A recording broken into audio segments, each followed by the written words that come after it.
আজি আমি সকলো ইয়াত লগ হৈছোঁ। আপোনালোকে সকলোৱে জানে যে অসম চৰকাৰে যোৱা বৰ্ষটোৰ পৰা অমৃত বৃক্ষ আন্দোলন হিচাপে এটা প্ৰগ্ৰেম আমি সকলোৱে পাতি আহিছোঁ। যোৱাবাৰ 2023 কোটি গছ পুলি ৰোৱা হৈছিলে, কিন্তু এইবাৰ 3 কোটি গছ পুলি হ'ব। আমাৰ সাধাৰণ ৰাইজে ঘৰৰ কামৰ কাৰণে বা যি হেৰিৰ কাৰণে ট্ৰী ইকনমি যিটো বুলি কোৱা হৈছে আৰ্থিক লাভালাভ জিলা উন্নয়ন আয়ুক্ত বিজুলী দাসক ধন্যবাদ জ্ঞাপন কৰিছোঁ। এই হিচাপতে এতিয়া কৰি তুলিব পাৰোঁ তাৰ কাৰণে সকলোকে আহ্বান জনাইছোঁ আৰু মোৰ ভাষণ জনাইছোঁ।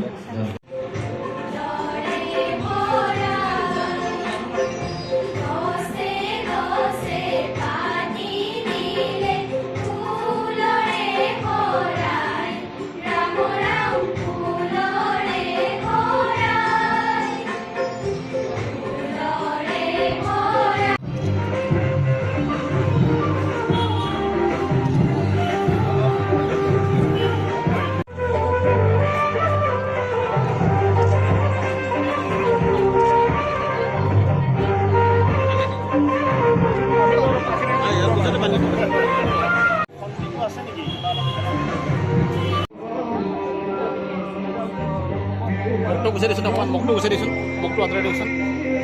ছাৰ মুখখন দিয়ক ওপৰত ছাৰ।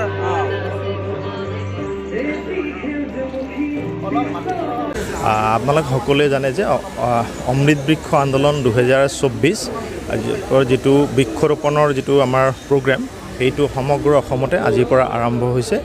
আমাৰ বঙাইগাঁও জিলাত আমি আজি বীৰজৰা গাৰ্লছ হায়াৰ ছেকেণ্ডেৰী স্কুলত ইয়াত আমি আনুষ্ঠানিকভাৱে এই প্ৰগ্ৰেমটো আমি আজি ইনগৰেট কৰা হ'ল। আৰু বঙাইগাঁও জিলাত আমাৰ 10 লক্ষতকৈ অধিক প্ৰায় 10.5 লাখ গছপুলি আমি ৰুম। গতিকে সেই হিচাপত আমি ইতিমধ্যে গছপুলি বিতৰণৰ কাম আৰম্ভ কৰিছোঁ। আৰু আমাৰ 131টা তেনেকুৱা ডিষ্ট্ৰিবিউশ্যন চেণ্টাৰ আছে, য'ত আমাৰ DFOৰ ফালৰ পৰা গছপুলিবিলাক গৈ আছে আৰু বেনিফিচিয়াৰীসকলে গছপুলিবিলাক ৰুই আছে।